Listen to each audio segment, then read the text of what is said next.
Welcome to the exciting universe of music theory. Are you ready to learn? Then let's begin. Today we will talk about Scale 3021, Gyptyllic, which sounds like this.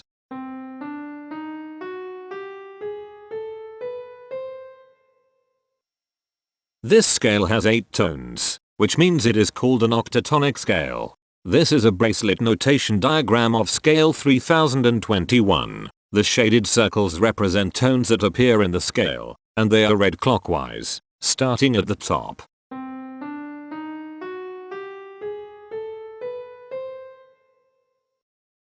The pitch class set for this scale is 0, 2, 3, 6, 7, 8, 9, 11. The fourth class is 8, 18. This set is not prime. The structure of a scale is a description of the interval distance between each successive tone. This scale has a structure of 2 1 3 1 1 1 2 1.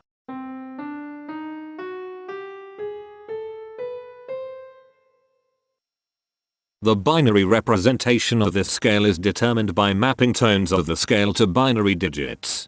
Each binary digit represents a power of 2.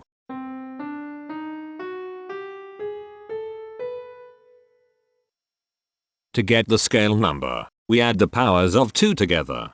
The powers of 2 that are present in the scale, all added together, equals 3021. That is why the scale number, in decimal, is 3021. The scale number not only enumerates the scale with a unique index, but it also literally describes the tonal content of the scale. Represented as a binary number in base 2, the scale number is 101110011101.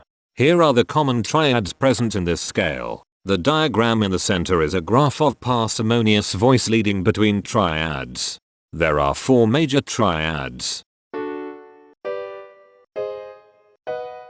There are 3 minor triads.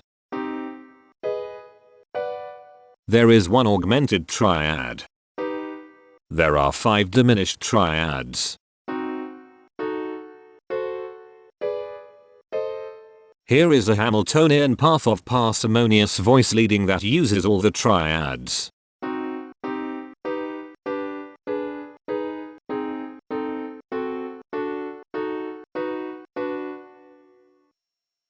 This scale has 8 modes. The first mode is itself. The second mode is scale 1779, also known as Heteromorphism. It sounds like this.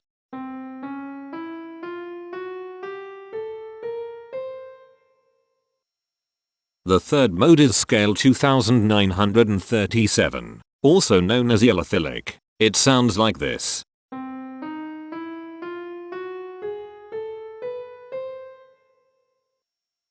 The fourth mode is scale 879, also known as acrylic. It sounds like this.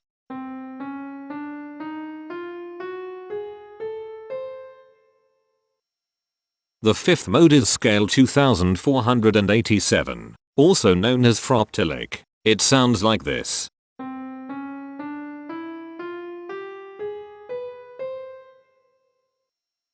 The sixth mode is scale 3291, also known as Gyptyllic. It sounds like this.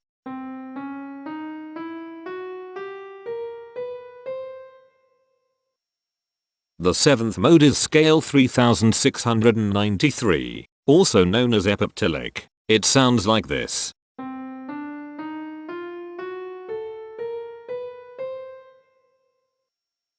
The eighth and last mode is scale 1947, also known as Gyptyllic. It sounds like this.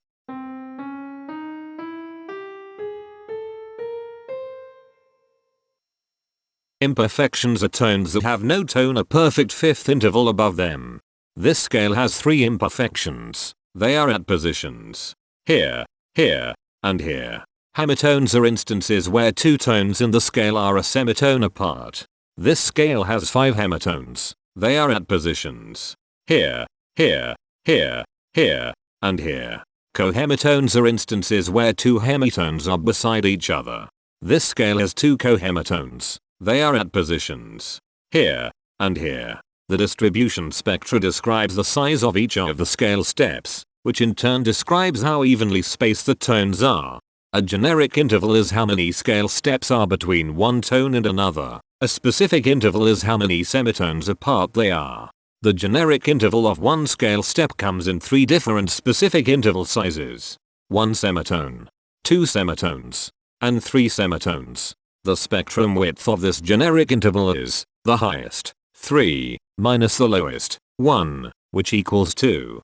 The generic interval of 2 scale steps comes in 3 different specific interval sizes: 2 semitones, 3 semitones, and 4 semitones. The spectrum width of this generic interval is 2.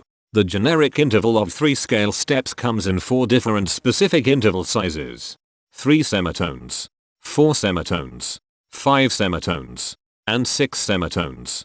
The spectrum width of this generic interval is 3. The generic interval of 4 scale steps comes in 3 different specific interval sizes: 5 semitones, 6 semitones, and 7 semitones. The spectrum width of this generic interval is 2. The generic interval of 5 scale steps comes in 4 different specific interval sizes: 6 semitones, 7 semitones, 8 semitones, and 9 semitones.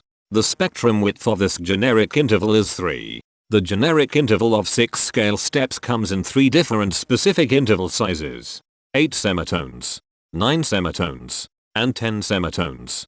The spectrum width of this generic interval is 2. And finally, the generic interval of 7 scale steps comes in 3 different specific interval sizes: 9 semitones, 10 semitones, and 11 semitones. The spectrum width of this generic interval is 2. The spectrum variation is the sum of all the widths, divided by the number of tones. The spectrum variation of this scale is 2. Since the variation is greater than 0, this indicates that the scale is not perfectly even. The highest spectrum width is 3. Since this is greater than 1, we know that this scale is not maximally even. If every spectrum has exactly 2 specific intervals, we call that the Myhill property. This scale does not have the Myhill property. Since the generic interval ranges overlap, this scale is an improper scale. The interval vector of a scale is a description of what intervals exist between its tones. There are 5 intervals with the size of 1 semitone. They are here, here, here, here, and here. There are 4 intervals with the size of 2 semitones. They are here, here, here, and here. There are 6 intervals with the size of 3 semitones. They are here, here, here, here, here, and here. There are 5 intervals with the size of 4 semitones. They are here, here, here, here, and here. There are 5 intervals with the size of 5 semitones. They are here, here, here, here, and here. There are 3 intervals with the size of 6 semitones. They are here, here, and here. Each interval does not appear in this scale a unique number of times, so this is not a deep scale. Heteromorphisms are comparisons between every interval in a set. They can be classified as contradictions, ambiguities, and differences. A contradiction exists when a small generic interval has a bigger specific size than a larger generic interval. For example, if a generic third interval has a larger size in semitones than a generic fourth interval, that is a contradiction. The number of contradictions in this scale is 12. An ambiguity exists when 2 intervals have the same specific size, but they have different generic intervals. For example, if a generic fourth and a generic third interval are the same size in semitones, that is an ambiguity. The number of ambiguities in this scale is 59. A difference exists when 2 intervals have the same generic size, but different specific sizes. For example, a major third and a minor third both have the same generic size, but they have different sizes when measured in semitones. The number of differences in this scale is 138. The coherence quotient measures the proportion of ambiguities and contradictions among a set's intervals. A scale with a higher coherence quotient is a good candidate for musical usefulness. The coherence quotient is 0.733. The sameness quotient measures the proportion of heteromorphic differences among a set's intervals. A scale with a higher sameness has fewer differences, so it is also a good candidate for musical usefulness. The sameness quotient is 0.296. This scale has no reflective symmetry. This scale has a different pattern of intervals ascending and descending, so it is not palindromic. This scale has no ridge tones.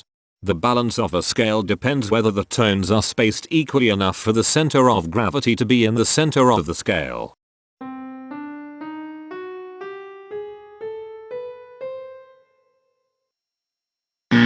This scale is not balanced. The inverse of a scale is a mirror image. It is what you get when the sequence of intervals is reversed. The inverse of this scale is scale 1659, also known as Gyptyllic. This scale is chiral. It cannot transform into its inverse by rotational transformation.